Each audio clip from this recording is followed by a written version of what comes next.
నాకు చేసిన దేవుడు నీకు చేయడా? ఇప్పుడే చెప్పుకున్నాం, అందరికీ ఉపకారి. తరతమ భేదం లేదు.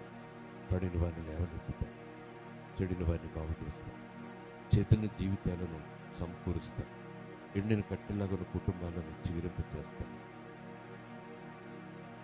నీ కన్నీరు ఆనంద బాష్పాలుగా చేస్తాడు.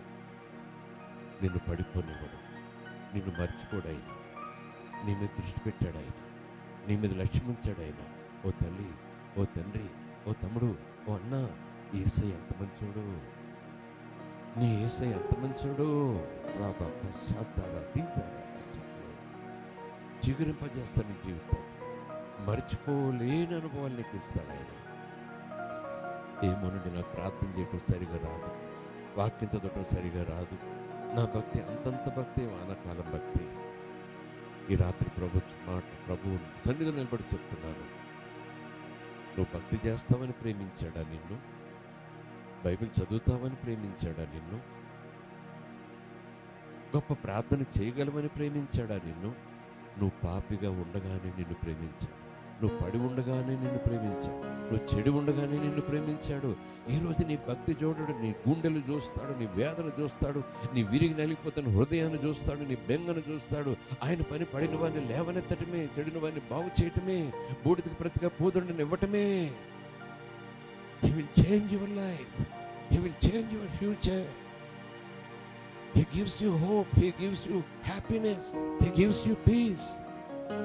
శాంతిని ఇస్తాడు, సమాధానం ఇస్తాడు, నిరీక్షణ కలగజేస్తాడు, గొప్ప సాక్షిగా నిలబెట్టుకుంటాడు.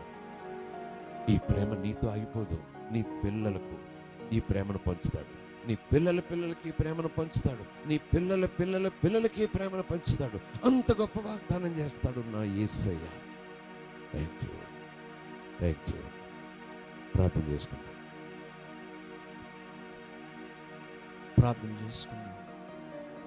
విన్నటువంటి అద్భుతమైన వాక్యము, అద్భుతమైన సాక్షి, సజీవ సాక్షిగా ఆయన మన మధ్య నిలబడి చెప్పిన ప్రతీది సత్యమని, ఆయన వాక్యము సత్యము. ఆ సత్యమైన వాక్యము ద్వారా దేవుడు మనల్ని దర్శిస్తున్నాడు.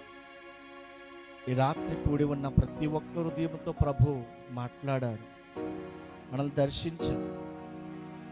ఆ మాటలు వినుచున్నటువంటి మీరు అనుకుంటూ ఉన్నారు, ప్రభు స్వయంగా నన్ను దర్శించాడని, ప్రభు నాతో మాట్లాడారని. ఈ దైవజనుని యొక్క జీవితంలో ఇంత అద్భుత కార్యం చేసినటువంటి దేవుడు ఈ రాత్రి నీవు నమ్మితే నీ జీవితంలో గొప్ప కార్యం చేయబోతున్నాడు. ఈ రాత్రి విశ్వాసంతో స్పందిస్తే